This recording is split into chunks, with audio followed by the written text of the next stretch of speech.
vacation time and for Thanksgiving. So a couple of months ago, Easy Lieberman gave his presentation, which was absolutely extraordinary presentation on his outreach work he's been doing in Africa. And I thought, as I had some experience doing some outreach surgery as well in Trinidad, with my friend, Dr. Toby, who is an orthopedic surgeon in Trinidad, and my fellow for a long time, Dr. Ishmael, to give you a little bit an overview of what we've been doing in Trinidad. So I'm going to let Dr. Toby, who, thanks to him, everything happened in Trinidad, to give you a short presentation on our experience, and then we'll follow from there, and we'll go to a case discussion afterwards. David, you are on. Okay. Need to share your screen. All right. Tonight, today we'll speak on the Trinidad experience, the experience of the combination of Dr. Vincent and myself, and which started 15 years ago, 2006. Trinidad is the last island in the Caribbean. Trinidad and Tobago. It's really a combined island, and it's the last island in the English-speaking Caribbean, because you know there's the French-speaking and there's the Spanish-speaking, but we are the English-speaking Caribbean, and where we operate from, or where I have established myself, is at the Princess Elizabeth Center for Physically Handicapped Children. We started in 1952 from a grant given by Queen Elizabeth at that time. Trinidad had sent money for her wedding, and she sent it back because we were in a polio epidemic. So, and it's under the Red Cross. This is just a small place, our little building, and this is the front of the building. And this is where we actually have about 120 disabled children who lived there at the time. And we have a school, and we have swimming pools, we have physiotherapy, we have surgery. We have physiotherapy. All these things are available to these children. We're the only institution in the Southern Caribbean treating these deformities, and we at minimal cost, and no fees charged for doctor services. And we have a small surgical fee for the center. We have clinics twice weekly, 4,000 patients per year, 50 scoliosis operations we do per year, 200 limb deformity operations, and referrals from other islands in the Southern Caribbean. So in 40 years, spinal implants have increased from a single rod, like the Harrington rod, which we started. And the Toronto Sick Kids team came down in 1972 and started our program, and it is still going on. And hence the reason we've come in. Professor Arlet has come in 15 years ago. We do autologous transfusions, and we use a cell saver and things like that. And autologous in a small country, a small island like ours, we have our population is 1.4 million, and we have great problems in getting blood and so on for surgery. So we use the autologous transfusion, we use the cell saver, we use tranexamic acid and things like that. We do also spinal cord monitoring now, because that is only in the last 3 years. Before, we just used the pedicle screws freehand. And the center has developed into a teaching institution for young doctors, orthopedic and pediatric trainees, and for different programs, we have visitors. So Professor Arlet came in 2006 and started work with us. This is like our clinics. We don't even make clinic appointments. Anybody can come from any part of the island. We are the only place that treats deformities, so they can come at any time. We do traction, and this is a weapon we use with the traction we have, and we use the spinal, these frames and so on, you know, we do the traction and things like that, and we bring down our almost everyone who is over 75 degrees and over. We always do traction. So this is Dr. Arlet in 2007. This is the our daily newspaper, Scoliosis Patients Free from Pain, and that is when he started becoming prominent here and being doing some good work in Trinidad and a big hero. Actually, to this day, we've done about 150 major cases because when he comes, we only do the big cases. And this is him trying to, sample Trinidad and all the different things. We have a carnival and so on, and then he gets a rest after. So this is just a small synopsis of us in Trinidad here, and we will continue. And I'll pass it on now to Vincent. Thank you very much, David, for this. So just to wait until David, you need to stop sharing your screen on the top. All right. So I can just share my screen. All right. So on the top, and you stop sharing your screen. All right, I'll stop sharing. Right. So now it's just let me share my screen now. I would say there's a very young-looking Vince Arlet in most of those slides. Well, I tried my best. I have 15 years older now. So let me go over this spine surgery program that we have started. Just a few notes on Trinidad. It's the size of Delaware, and different language have been spoken, but mostly it's English that's spoken. And you have a population that's very mixed. And it's very interesting when we operate patients to see the difference in the patient pathology sometimes and the quality of bone in the different patients. And David taught me that, and we've seen that when we operate two patients back to back, that the quality of bone for the same age may be very different from an Indian to an African patient. So it's something I was not aware, but it's very different as a matter of fact. So the Trinidad was discovered the third trip from Christopher Columbus, and then it has changed hands many times between the Spanish, the Dutch, the British, until it reached its independence in 1962, became a republic in 1976, and the economy relies mostly on oil and gas. And the GDP per capita is roughly around 15,000, but it varies pretty much with the price of the crude oil. Okay, so the higher it is, obviously, the better the economy for Trinidad. You have some sports, and obviously cricket is a big game over there, but soccer as well. And I've learned specific words like googly, and so for those who don't know what a googly is, it's a little bit different from a curveball. When you play cricket, you have the curveball, but the googly, it's a more sophisticated than a curveball. And David, may I explain to you that better than I? So we learned some words like googly, or we learned some words like liming. So when we hang out, so these are specific words. And obviously you have Trinidad that's very strong on the culture with a steel band music, and we see the carnival. So how did it start, this story? So when I was at the Shriners in Montreal in 1991, Dr. Toby, who had a training in Canada, used to send his complex cases like this patient who had a vertebra, used to send the complex cases to the Shriners in Montreal in 1991. And I had the opportunity at this time in the early 90s to take care of the patient Dr. Toby was sending to the Shriners in Montreal. And this stayed for many years. However, the funding, the endowment of the Shriners dried out at one point, and they would not accept a patient from overseas. Then in 2004, when I moved to United States at UVA, Dr. Toby started to talk to me and say, why don't you come down to Trinidad to do these cases together?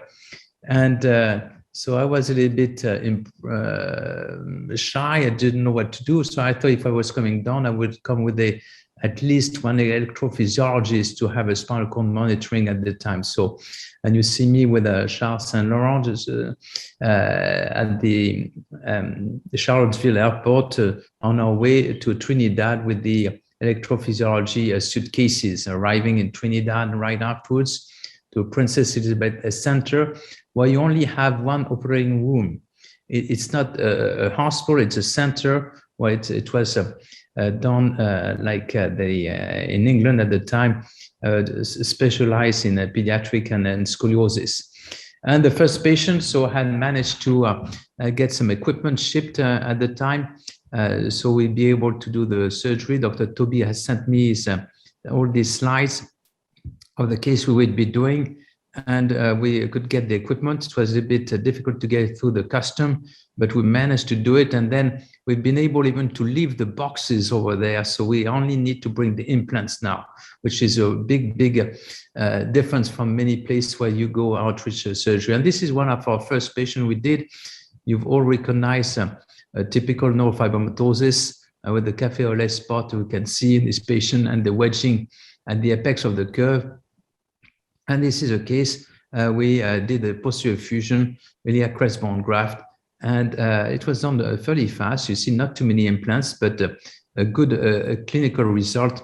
Patient did very well. We had, I think, 400 cc of blood loss, and surgery was done in a few hours. I think 4 hours it was done. Obviously, when you go and do these cases where you're not use like in the United States to have all resources available, you have to make do with what you have. Electrophysiologists had forgotten to bring bite blocks, so we had to make custom-made bite blocks for the electrophysiology. The table initially was obviously not a Jackson table, so we were using pads, wall pads to position the patient to decrease intra-abdominal pressure. We obviously didn't want to have ulnar nerve palsy, so they use not the foam for the rest of the arm, but the glove that we inflate, so there's no pressure on the ulnar nerve.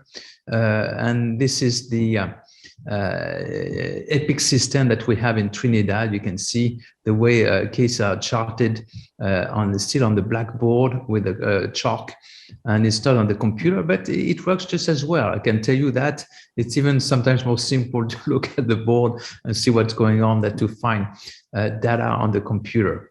Anesthesia, as we started, was like this on left-hand side. Obviously, when you wonder why the poisons and the antibiotics are in the same closet, but it works. And no mistake has been done. So, people know very well to make the difference between poisons and antibiotics. So we had some issues, obviously, and that's why we have to be creative. This young patient had neurofibromatosis as well, and Terry will show the case. And the patient came from Nigeria. They wanted me to operate him in the States, but I say, well, you know, it's going to cost you at least $100,000. And obviously the family didn't have the money. So they decided to go to Trinidad. And with Dr. Toby and I, we decided to do the patient. But the time we put the Foley, we just couldn't get the Foley in. So this patient had come all this way from Nigeria to get his surgery done in Trinidad, and we couldn't get the Foley. No urologist available before 2 or 3 hours. So what do we do? So we didn't have any coude, but we thought that if we would take the ETT, the membrane from the ETT tube, and sneak it into the Foley, we could make out a regular Foley a coude. So that's what we did. And in the Foley was and we could do the surgery. And the patient didn't have to go back to Nigeria without his surgery. So he could go back to Nigeria with his rods. So you see, we don't have any ICU in this center, so we have to make the surgery in a certain amount of time. If we go beyond 7-8 hours, that's not a good idea. It's already too long, too extensive surgery. We have to make sure that we don't go beyond maximum 1500 cc. Otherwise, the patient not going to be doing well. And the post-op, this is the recovery room you see with a just plug hanging on the pole. And the patients, as a matter of fact, still go on the striker frame after the surgery, which I think is still good for their lungs, especially while you don't have the monitoring we used to have in the United States. So they sandwich and we roll them back and forth in the striker frame post-op. Now we had some other issues, just like in this case, like a 160-degree curve. and we start the case, and all the lights are working well. So we're happy with the case. And 2/3 of the case, just before we had finished to put the instrumentation in, the lights come off.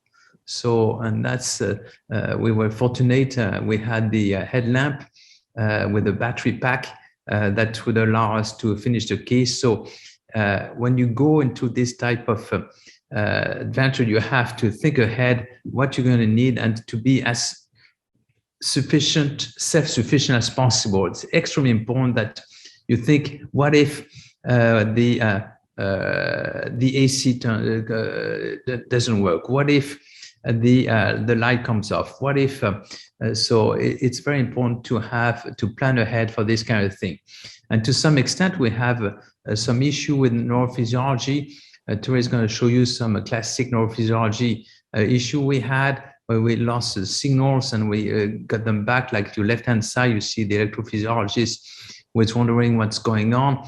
But to some extent, we had also an electrophysiologist who came in, but she had forgotten to ask for a visa to come to Trinidad. So they wouldn't let electrophysiologists come in the country. So when it happened, we had to change all our schedule and get the simple case that we could do with a simple wake-up test. First case, and I asked Vijay Tambi on the right-hand side to come. So he took the next flight and was there the next day, so we could still do the scheduled cases and the big cases you've seen. So I always have a plan B. There's always something unexpected, and you have to be ready to face it and stay calm and adjust to it. Obviously, blood management is an issue, as David said it. So we still do auto transfusion over there because there's no blood available. We used over the years when I got there hydrogen peroxide. We may still use it on time to time, and obviously tranexamic acid. That's been a big plus because it's cheap and it's efficient. Over the year, we changed from simple table to a Jackson table that got flooded, unfortunately. So the electric motors of the Jackson don't work. We still can use it. We had a new C-arm that was very helpful for our surgery until the flooding happened. So the C-arm got flooded, and then just this is what happens. The C-arm didn't work. So you have to know and be able to do all this type of surgery without any C-arm. Because this may not work, and so you still have to be able to do the surgery, be able to pick the right vertebra, counting the ribs, counting the transverses, without no C-arm and no X-rays. And this is an example of the flooding we had. So afterwards, we put a door dam to prevent the flooding to get into the OR. We changed from a simple, wrapping of the legs to prevent DVT to SCD. And now the good news is we're going to have a new OR that's going to open up, and hopefully I'll be able to, next time when I go in January, to operate in this new OR facility, which you see is self-sufficient with a genset outside and even a water tank outside, because being self-sufficient is a key in this type of environments, so to be able to have a good outcome. So typically we do 2 or 3 visits per year. So over the, except for the last 2 years with COVID, so we've done so far 150 cases. And most of these cases had an average curve of 80 degrees or more, and we could achieve a 65% of curve correction. We've been lucky and we haven't had any neurologic complication. Unfortunately, we had 1 death related to surgery, but we had a few infections. I think just probably a couple of infections that we had to treat afterwards, which is still reasonable according to the number of cases we've done. A typical trip, day 1, this is a type of case we see with a large curve. We do multiple posterior osteotomies. We did even rib costectomies. And this is the result you can see after 7 hours of surgery with a blood loss of 1500 cc. And this is I would say this is kind of curve that David keeps for us when you come down to Trinidad. We have also some ear curves, so growing rods that we put in, and it was pretty efficient to have this a classic growing rod that we're putting in to keep the spine from growing. Day 2, another curve. This patient had a previous surgery, previous instrumentation, which was fused, and then the instrumentation was removed, and we had to take her back and do a multiple osteotomies in order to get the spine straight. After this case, we were able to go to the clinic. That was the late afternoon, and where you see multiple patients, idiopathic neurofibromatosis, congenital scoliosis, and we see the patient from the previous trip and the one to come for the next trip. And day 3, typically we do a little bit easier curve, like this one, and that's the usually on Saturday, and most of the time we fly back home on Sunday. And David just take care of the post-op. Hopefully we just try to keep without any complication. We want to leave without any complications. So over the 15 years, we've trained 25 fellows on resonance. We had 3 physician assistants who came in, 6 nurses. I couldn't find all the pictures of all the residents or the fellow who come in. So excuse me for those who are watching it, but it was a great experience working with you, and I appreciate all the fellows to come. I'm going to move to Terry so to get a case discussion. Terry is currently attending Robert Wood and Johnson University Hospital. He was, I would say, our fellow in Trinidad, and then he went to the United States. He was my fellow 2 years ago at Penn as well, and it's very accomplished spine surgeon. So he's going to show some cases that we've been doing in Trinidad. Terry, I'm going to stop sharing. All right, sounds good. I've stopped sharing, so you should be able to share your screen. Yeah. Okay. So everybody, I'm Terry Ishmael. I'm going to go through a couple cases that Drs. Arlet and Toby have done over the years. First one is a 12-year-old male who initially presented at about 2 years of age with a 42-degree right thoracic curve. Unfortunately, he was lost to follow-up, but represented about 9 years later with a significant progression. His MRI was normal. And his exam showed that he had a right trunk shift with a large right thoracic prominence, and he was neurologically normal. These x-rays on the left here show his curve at initial presentation was probably around 42 degrees or so. And when he represented, his curve was greater than 90 degrees. These are his images, his bender films. In the middle, this is his upright film, and these are his benders on the left and the right, which show that he has a very rigid curve. These are clinical images. We can see a significant right trunk shift with a large right thoracic prominence of forward bend test. So he went into halofemoral traction for about 2 weeks preoperatively. So he had about 30 pounds off of the head and 30 pounds off of the feet. This was on a Stryker rotisserie type table in which he can be flipped periodically. And this is him prone. So so after 2 weeks of traction, his curve improved fairly significantly down to, I want to say about 80 or 90 degrees. Down to about 70 degrees. So he actually underwent a T2 to L3. He had multiple concave rib releases and a thoracoplasty performed. Unfortunately, during surgery, he did have a decrease in his motor signals on the left, and a decision was made to remove the apical screws on the left, as well as change out for some titanium rods. And his motors improved significantly, and he woke up without a deficit. Post-operatively, he did very well. These are some post-operative images where you can see he does have an improvement, a significant improvement of his rib prominence, but unfortunately, it's still there, but it's significantly better.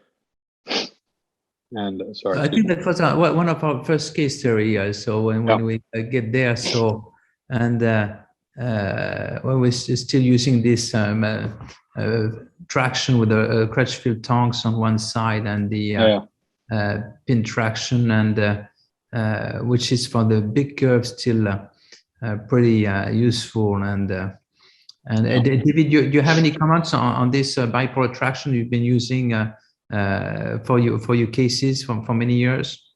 Well, we've been using it for the last 30 years, and we still use it because it's one of the best weapons we have.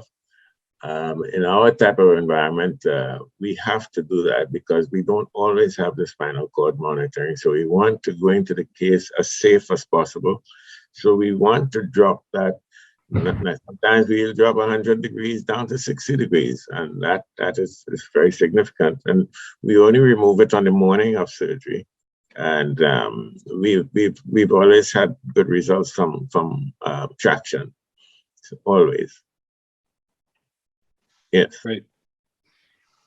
So we can move on to our second case. I think we should ask Jack, just from your years at Los Ranchos Amigos. So you used to use lots of traction, halo traction. So Jack, do you hear me? Yeah, no, I hear you. And Izzy is on also, so he's probably better to answer, Vince. But when I was at Rancho, I know they were using this kind of traction as well as wheelchair traction on a lot of the significant younger curves. But I haven't seen any of Izzy's patients in traction lately. Izzy, you want to comment? That's only because you and I are operating different institutions right now. I still use traction. It's much less in Texas than it used to be. We're just not seeing as many severe curves, but certainly when I'm in Uganda, we use traction quite. And what we tend to do is set up the traction on day one. And if we're having two teams, up the traction, keep the patients in it for a week, 10 days, 2 weeks. And by then the second team is there and they do the surgery in the week 3 or week 4 while they're there. So traction, as was mentioned, is a very powerful tool that I think we are losing the art of. I think that, yeah, Terry, you've been a fellow at the Shriners in Philadelphia. So and they're still using lots of traction now. So what kind of traction are they using? Yeah, so I was both at the Shrine and I was also at Texas Scottish Rite in Dallas, and they use a significant amount of halo gravity traction actually for their more severe curves, typically for up to about 6 weeks. And particularly in Dallas at Scottish Rite, they would go, up to about 60 to 70% of body weight as long as the patient can tolerate it. So, I mean, I definitely agree that, traction is very useful, particularly in these larger curves. And it also gives you an opportunity to get to know the family and also to take care of any nutritional issues preoperatively that you may have. So it's a fantastic tool to use. I want to add to that. I think it's fantastic that you show this and how well you emphasize it's important. And it's an art, and it's in danger of being a lost art.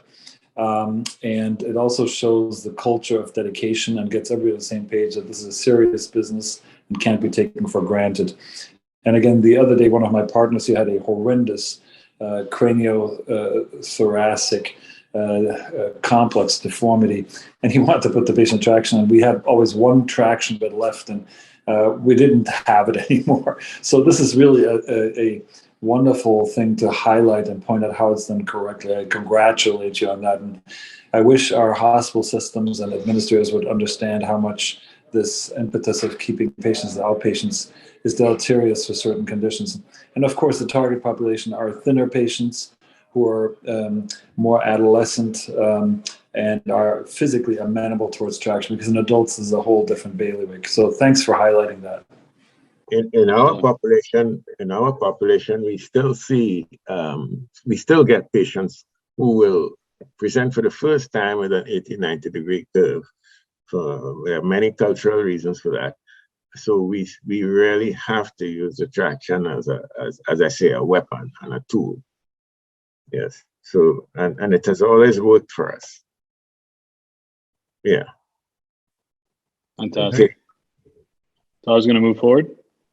Yeah, go ahead. Yeah. So next patient is a 4-year-old female who actually presented with the history of a spastic gait with urinary retention with an obvious gibbous. She was found to have a congenital kyphosis with an associated tethered cord. You must excuse these images, they're a little unclear, but the MRI would show a little bit more clearly that she had a type 2 congenital kyphosis at the thoracolumbar junction. Usually it looks like it's involving actually T12 and L1.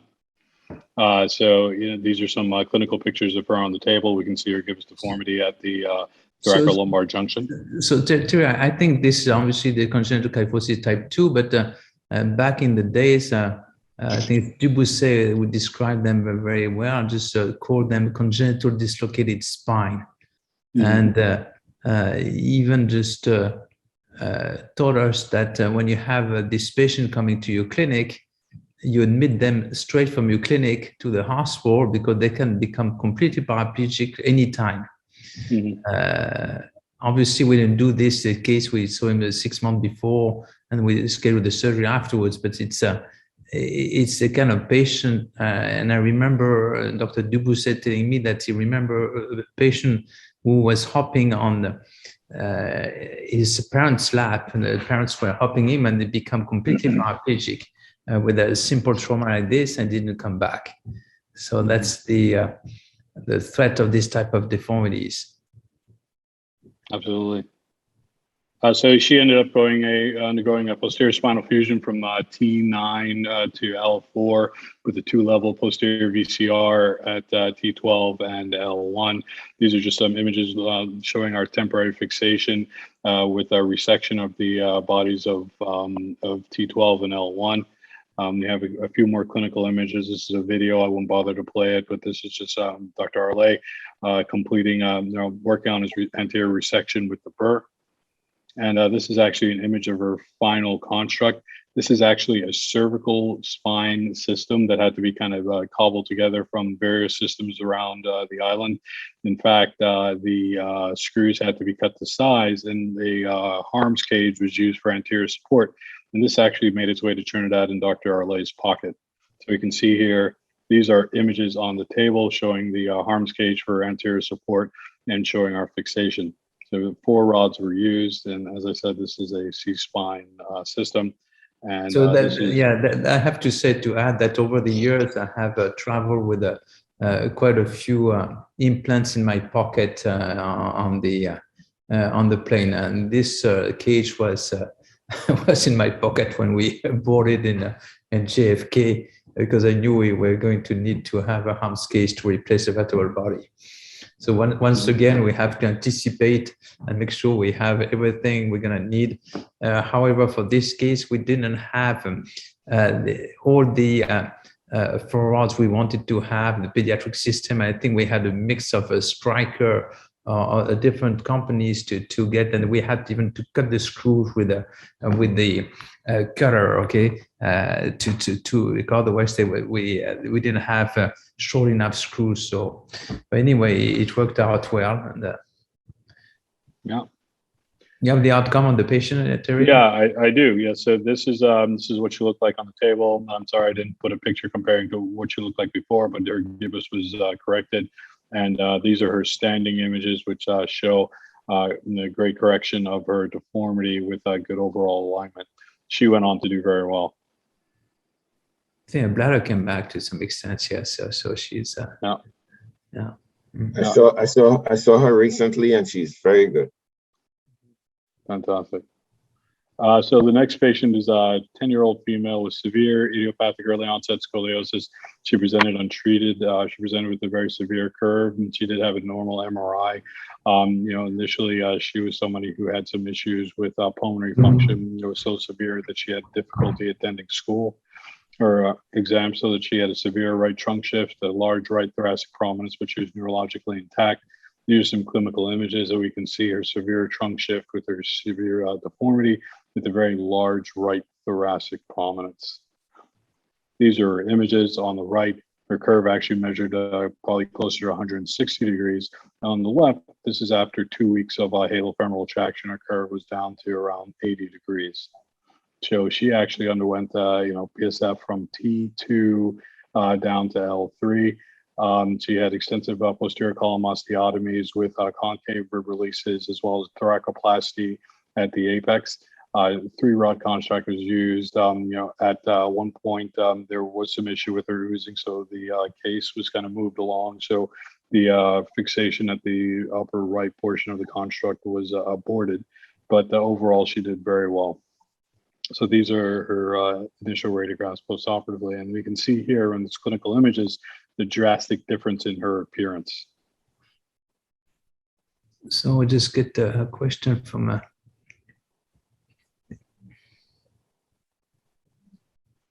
I think we have a question from the role of pre-op pulmonary function tests and nutritional support. David, can you comment on the pulmonary function tests? I think you get quite a few tests on your patients with the pulmonary function test. That's a question from the panel, from Jens Chapman.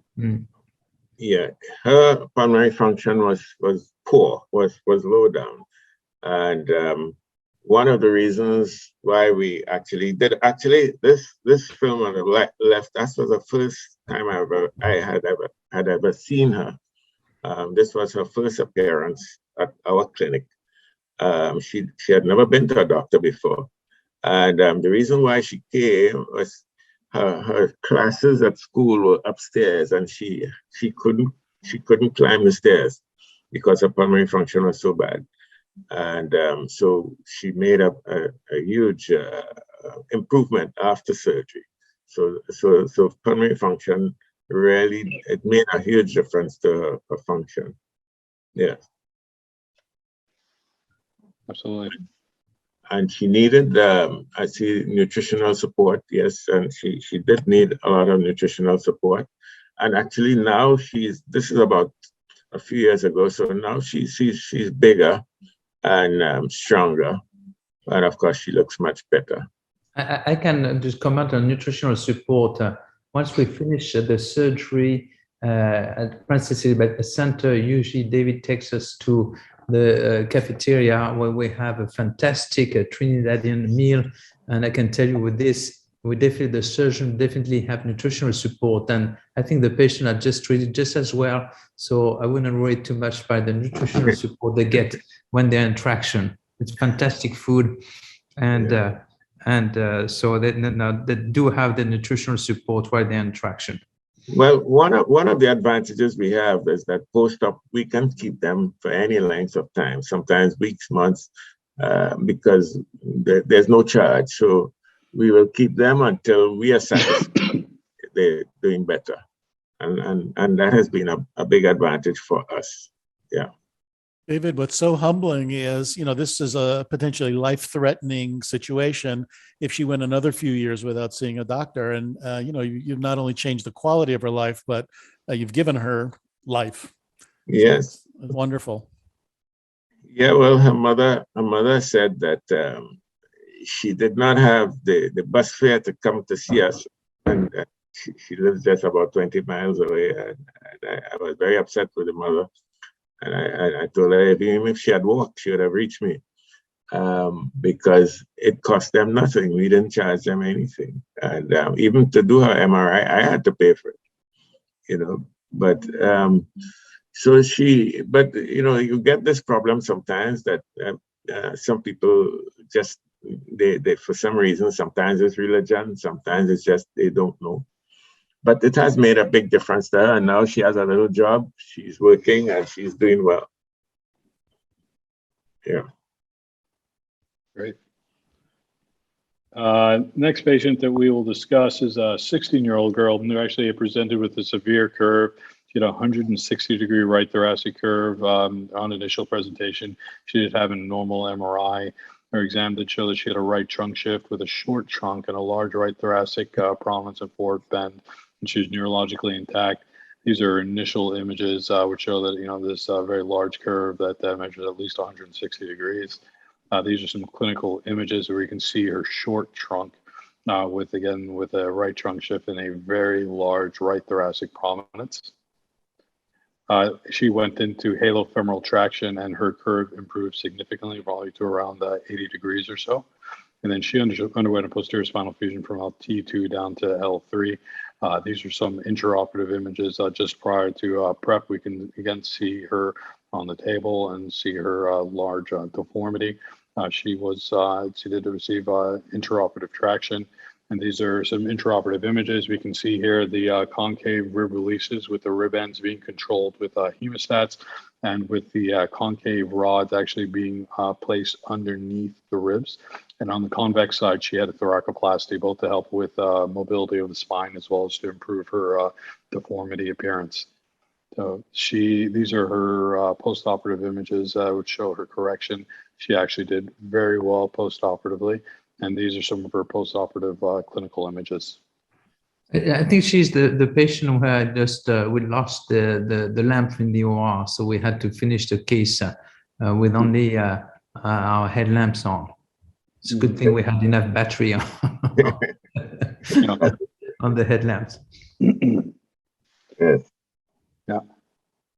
So, I mean, yeah, that's 4 cases. I have another 2 very short ones, just kind of show and tell. We don't have a whole lot of imaging for them, or we can stop there.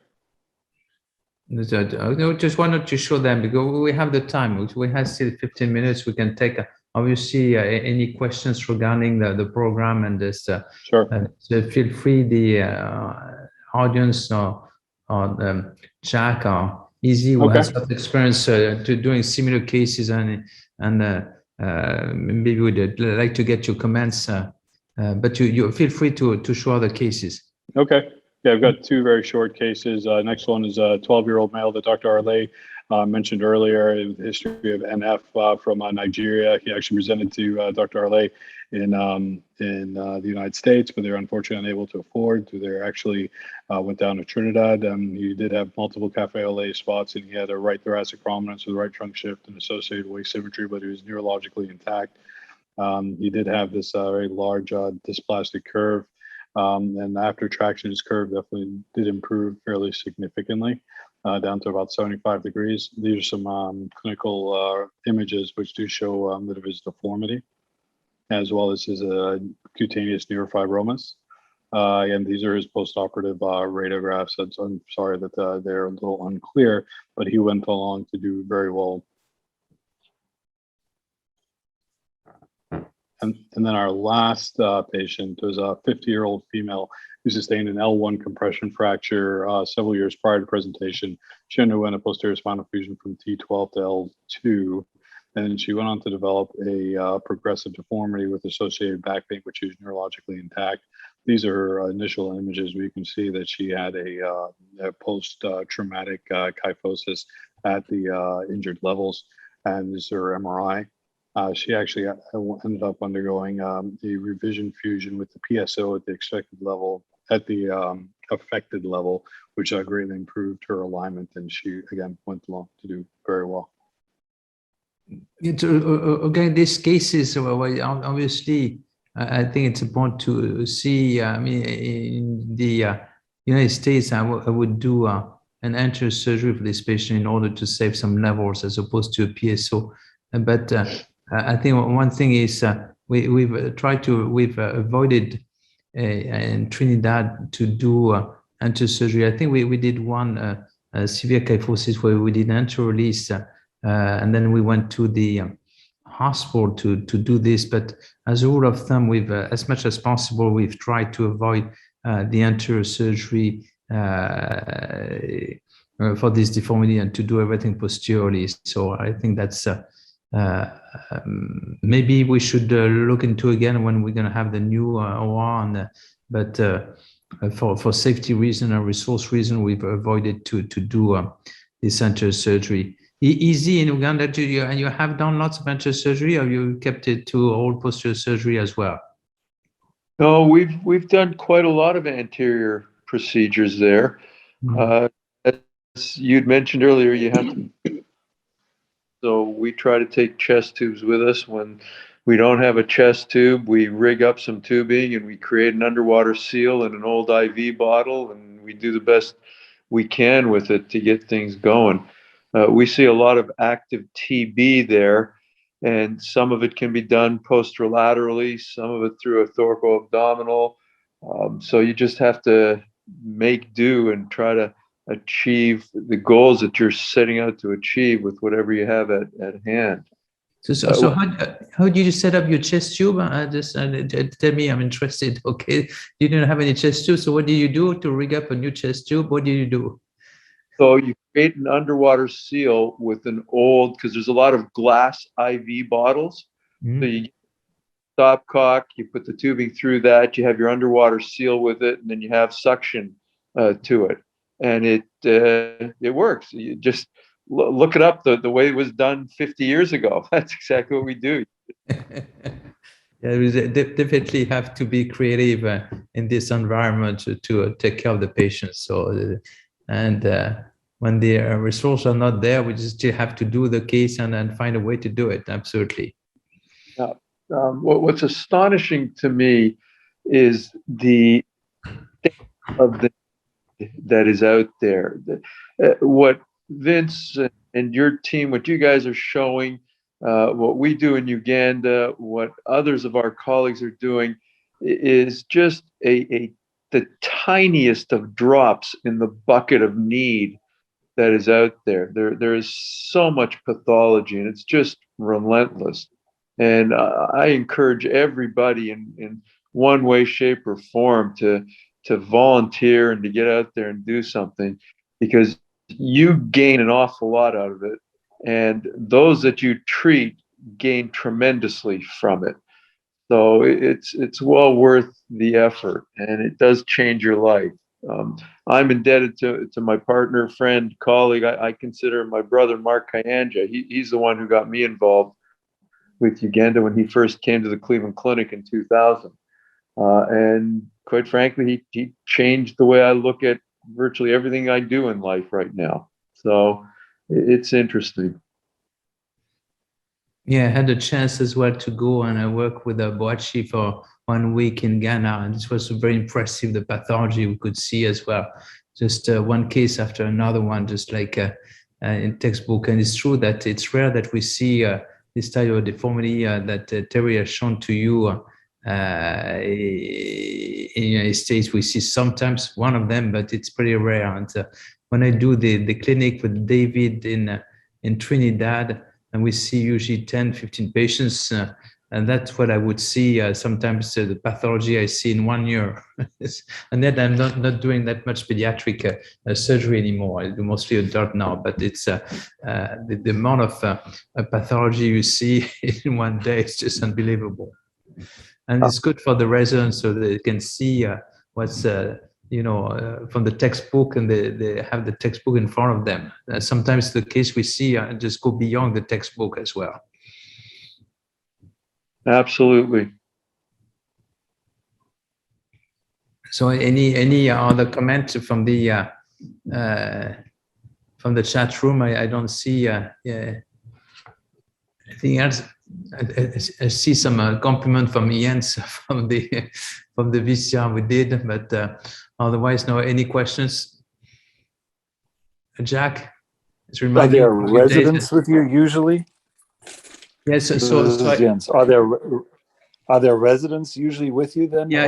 Local residents or U.S. residents? So we have a local residents. So it's in Trinidad. So I train at the University of West Indies, and I always try to bring a fellow with me coming down to Trinidad. And if the fellow is not available, I ask a spine resident, somebody who wants to rotate the spine, to come. And even the nurses, our nurses come with us as well. So we've had probably in 15 years, at least 30 to 40 people who came with us, not counting the electrophysiologists. I think that's very important if you plan to do this type of surgery.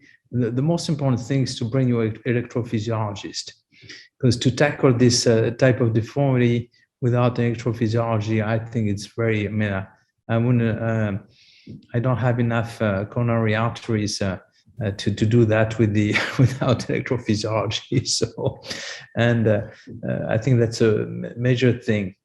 The other thing in terms of logistics, to be able to leave all the trays of instrumentation. And if you may have noticed that we've kept over the year the same type of instrumentation, because we could keep the same instrumentation, and we only needed to replenish the inventory of cases. Now we're going to have a more modern type of scoliosis construct coming in this January, but that's another thing of the logistic we had to keep in mind. Vince, one logistical thing that I typically emphasize, you've got Terry and David. You need that local talent. You need someone on the ground there to help steer you and get you through the hospital, get you through the community, get you to the hardware store when you need to buy a hacksaw to cut a rod. So that's critically important to have someone where you're going that knows the ropes, because that's going to make your life very easy. And I can tell you that David is this man. He knows very well Trinidad. He knows Trinidad inside and out. And the other thing too is initially when we had some issue with the customs, and eventually it was taking David some phone calls to the Ministry of Health to get the instrumentation and implants clear the customs. So you always got some snags doing these kind of things, and you have to be ready, as you say, easy to find a solution. It's just to get to know the people who can help you, and that's the way it can become successful. You know, Vince, I think this is a great lesson for the young surgeons. You know, we teach them to be goal-oriented, and if you get unexpected bleeding or unusual anatomy, you still have to keep moving forward. And here on a bigger scale, you're showing that without the use of a virtual reality or an intraoperative O-arm, you still have to be able to keep moving and accomplish your goal. So, you know, I think it's just wonderful from a surgical technique viewpoint, but also from a humanitarian viewpoint. You know, as Izzy said, it's just it's wonderful that you do this, and you know, I feel humbled. I mean, you guys make us proud to be physicians. So, you know, thank you for your work. Yeah, thank you very much. I agree, and that's probably a good way still to teach a conventional surgery, because often we see a new generation who can, if they don't have navigation or robot, they just can't put any screws in. I think it may become a lost art to do the freehand fixation and the different tricks how to put them safely in without robotic, which I mean, I say obviously robotic is a great thing and it's a fantastic advance, but it is not everywhere that we're going to have robotic surgery. Probably in this type of environment, robotic surgery is not going to happen before another generation. So still patients need to be treated. So there's still a room for conventional type of surgery, and we still have to teach it. So the resident fellows, so the young attendings are comfortable with it. I was shocked about a few years ago when I was told that a young attending who had been trained in one of the most prestigious pediatric center in the country, in the United States, we didn't want to operate scoliosis because the place he was in didn't have an O-arm, and he was not comfortable to do the surgery without an O-arm. And to some extent, you think maybe we've gone too far, and I think it's still important that we teach both ways how to do things in a conventional fashion, and obviously things with very sophisticated fashion. Izzy, maybe you wanted to give the last comment because you're the guru in robotic surgery, and you've done this in Uganda without any robot, I'm sure. So what's your take on your conventional surgery in Uganda and the robotic surgery at the Texas Back Institute?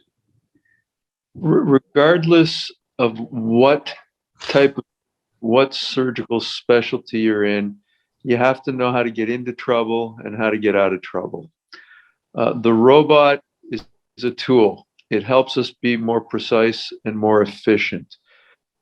There's no doubt that these tools are going to become much more important to us over time and will set a new standard. But that doesn't mean that we have to forget what we do in the past or what we've done in the past. The one thing that we can look at as an example is the evolution from over the Industrial Revolution, where we went from skilled artisans to mass producing things. 20 years ago, 30 years ago, we were skilled artisans as spine surgeons, but the results weren't always as good. Now we're able to mass produce and replicate surgeries. The results are going to be better. But Uganda is still in the skilled artisan stage. Trinidad's still in the skilled artisan stage. So we've got an obligation to bring them forward, but still maintain the skills that we need to do the surgery properly. So again, everyone should be doing this. I know the fellows, residents that have come with me have all gained and experienced the exact same thing that you said. What, we don't have an O-arm here? How are we going to put screws in? Well, you'll read the anatomy. You'll learn how to do it. So my hat's off to you, Vince, for doing this. And let's just keep pushing others to. You're the one who inspired me to give this talk on Trinidad. When I just listened to your Uganda lecture, I thought it was fantastic. I'm going to share my humble one, okay? But I thought yours was fantastic. Well, I appreciate it. We come from a very similar background, you know that. Okay, so right. I think that's it. We can get to the CME. I think Corey is going to tell us how to claim our CME credits. I have to, and then thank you very much for listening to us. And if you have any questions, don't hesitate to email them to us or just give us a phone call. Thank you. Thank you very much, guys. Have a Yeah. good holiday, everyone. Yeah, Thanks happy very much. Thanksgiving, everybody. Thank you. And I must thank everyone too for bringing Trinidad in. I have to thank Vincent publicly for all his efforts and everything that he has done for Trinidad over the last 15 years. Terry is also a product of this benevolence, and he has and continues to look favorably on Trinidad, and we will continue. Thank you. That is great. Take care, everyone. Thanks again. Thank you. Bye, Jack. Bye-bye. Bye.